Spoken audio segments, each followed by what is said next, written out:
All right, hey guys. Hopefully this one won't be too controversial for YouTube, and I'm going to try to stay away from the medical stuff.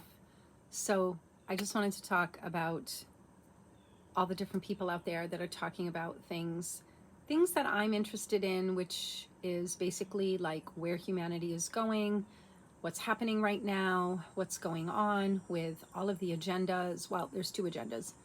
There's only two, but within the agenda trying to steer us down a very disturbing, dystopian, technocratic, tyrannical world. There's many, many branches. So there's a lot of different aspects to the agenda that is very convoluted, but it's all connected at the core. Okay. And then, of course, the other agenda is the agenda about humanity truly embodying, awakening, empowering themselves to become who and what they are truly capable of being. And we have not been doing that. Okay. And there's a lot of talk about possibly some of our ancient ancestors were living this way, more connected to themselves, more connected to each other, more connected to the universal flow, the united, kind of the united we stand philosophy. And then something happened along the way, and there's a couple of different ideas about how that happened, the fall of man, so to speak. Okay, the fall of man and woman. And that fall actually led us down into a complete disconnection where our head was deeply disconnected from the rest of our biology, and that deep intuitive instinctive knowledge that we all carry about things that are much, much bigger than what our mind can perceive. And I say mind because that's pretty much the stuff up here, right? It's like the thinking and the, trying to control, trying to manipulate. And a lot of the new age world is based on this controlling and manipulation of the mind. We can see how this agenda has really gotten its grips in basically everything. And it really takes a lot of discernment to be able to step away from these things and to just constantly go back within your own inner guidance system, your own inner light, which is that instinctive, intuitive way that we become informed. And that's through our own DNA, it's through our own biology that is constantly pulling in these signals, this information, this way of knowing from this cosmic source. Okay. So whenever it comes in through the mind, that's coming in through someone or something else, right? So we need to be really careful.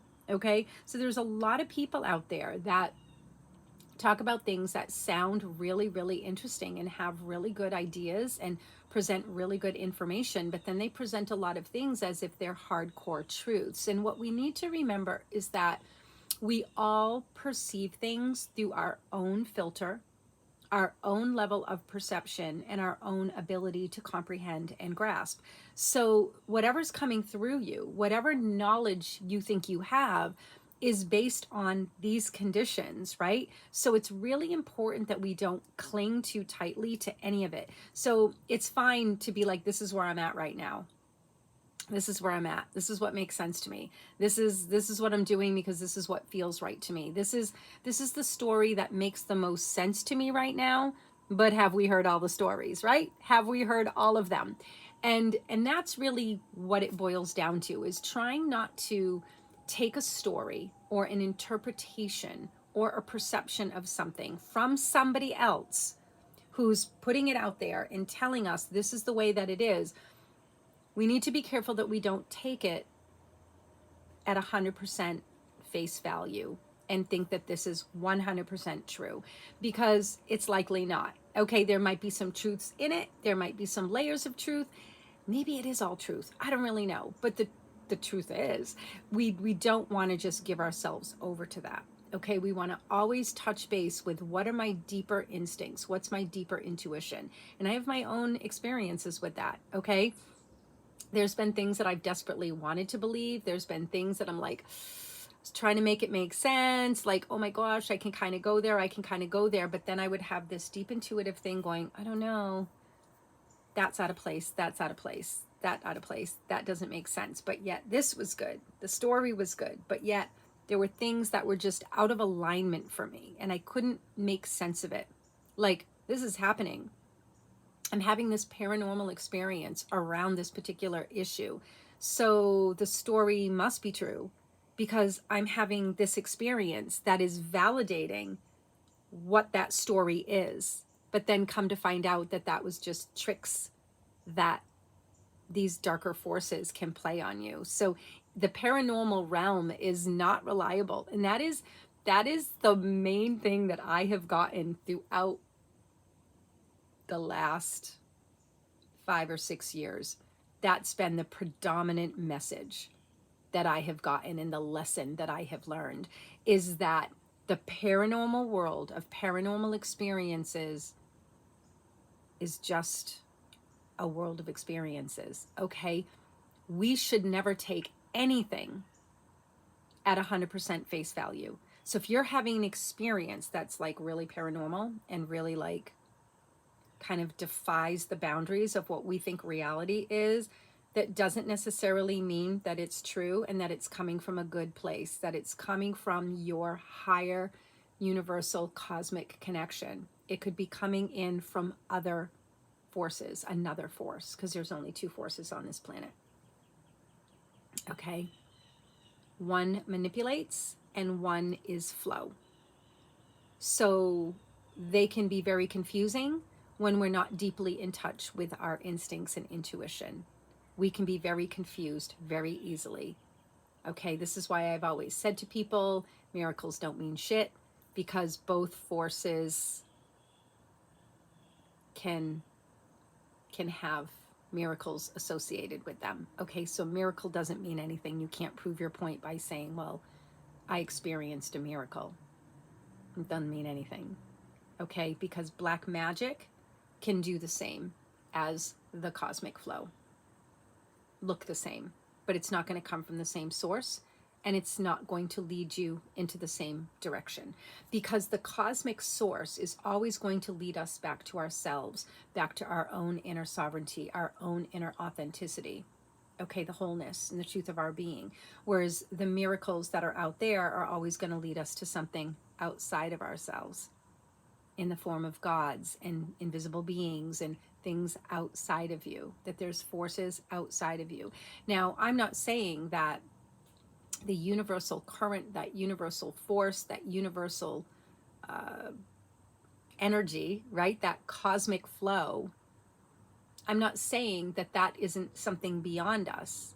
It's beyond us, it's within us. Okay, so we don't have to seek it. We don't have to worship it. We don't have to bow to it. We don't have to pray to it, because it is flowing through us. And when we are open to it and surrender to it and connected to it, it just flows. We don't have to ask. We don't have to beg. We don't have to pray. We don't even have to meditate. It just flows. Now, I'm not against meditation. You know, hey, relaxing, letting go, and just being present, it's a great thing. It's a wonderful thing, okay? But when you are truly in the flow, you don't have to do anything to experience that flow, because you're connected. But sometimes we do need to step out and just calm ourselves and be still in order to really feel it and to feel that connection. Okay, so it's really important that we don't put our faith and trust in anything outside of us. I listen to a couple of people and I like the things that they say, but I don't align with everything they say. And I don't think that everything they say is 100% accurate, even though I can't tell you why. It just isn't fitting with me for whatever reason. And maybe it'll change, maybe it won't change. So everybody, you know, can have something very beautiful to share. But we need to remember that we are not obligated in any way to accept somebody else's perspective or ideas about things. And everybody's got something to say. Everybody. They're going to tell you, this is why, this is what this means, this is whatever. And even though some of it may be true, some of it might not be true. Okay, so it's really important that we don't cling to any of it. Hold it as a possibility. And that's what I do. I hold things as a possibility. Okay, I hold things as a possibility. So there's things that I know, and then there's things that I believe that I hold as a possibility. But I'm willing to change those things. But there's other things that I know that I am not willing to change. And those things have to do with my character, my deep inner knowing, my connection to myself, the inner guidance that I have very strongly. Those are things that I know. And I will never be persuaded ever to abandon those things. But there's beliefs and things that float around in this realm that I hold as a perspective, I hold as a potential, as a possibility, makes a lot of sense. I lean into it. But if I am faced with new information and things that make more sense and expand it and clarify it more, then I'm willing to move on, because that's what it means to grow, right? So it's really important that we remember this every minute of every day. And it's important that we don't get ourselves into the habit of seeking, always seeking. Somebody else is going to tell me, I need to go hear what so-and-so said today. Oh my God, oh my God, oh my God. Like following. No. What's going on within you? What is your own inner informant telling you? Because that inner signal, that inner guidance is always there. It's always available. We don't need to be running off out there, always seeking. No, it's great. I love to listen to people that just speak my language. And I love to listen to people that are kind of living and vibing in the same frequency that I am. I love that. It makes me feel less alone. It makes me feel more connected to others. It's just wonderful, because there's not a ton of people in my physical environment that truly share a huge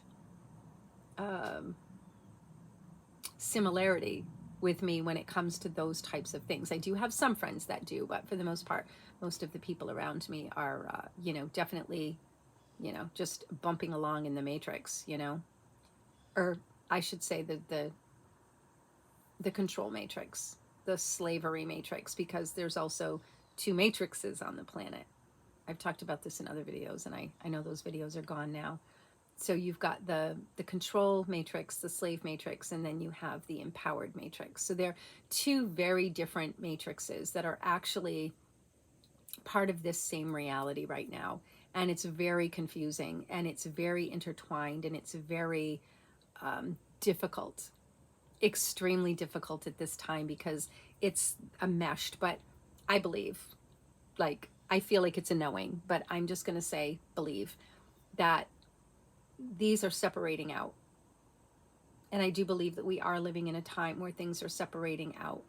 And these are just senses and feelings and knowings that I've had very, very deeply, where I feel this splitting, kind of the splitting of worlds. And this has been talked about in a lot of prophecies and things. And I've had these senses and feelings before I ever knew about these prophecies. So again, this is just my own inner thing. Do I align with all of the rest of the details of the story? I don't know. But I do have a sense that things are splitting. And the more we honor our own inner light and stop relying on an outer light, okay, to show us, right? Nobody's coming to save us. Nobody. Okay? We are returning to our inner source, the source that is all there is, the source that permeates us, the source that lives in us, the source that flows through us, the source that created us. And I don't know where that other force came from. Okay, I don't know. I really don't know. There's a couple of stories that try to get us to think about the fall and the fallen angels and whatever, but I don't know how that source came to be, because you all know that I don't buy into the religious stories. I think there's elements of truth there, of course, but just like the telephone game, the telephone, whatever, things get lost in translation. And then of course with the control matrix, that stuff is all controlled. So it wants to control what you hear, wants to control what you know, wants to control what you think. Okay? This is why it's important that we not fall into that, because we need to always go back and touch base with our inner knowing. and it doesn't pop in through your head. It's this deeper feeling. It's intuition, okay? And not everybody really knows what that feels like because they don't experience it very often, but it's that deep intuitive knowing that you just know. And your mind is just kind of like, because they're not the same. So if something is in your mind, that's fine. And it might be part of your intuition, but it's not trustworthy on its own, okay? It has to come along with this really deep intuitive pull. And sometimes we can have an intuitive hit on something that's like partially correct. And that's important to remember too. So even though we get an intuitive hit on something, it might only be a partial truth for us. So it's important that we don't cling and grasp to the whole thing. Again, hold it as a possibility, lean into it, and then let the universe just kind of flow and show you, is this really right and true for you? Okay, so we are living in a complicated mess, all right? And it's time that we go back to simplicity, start to return back home, which is within us.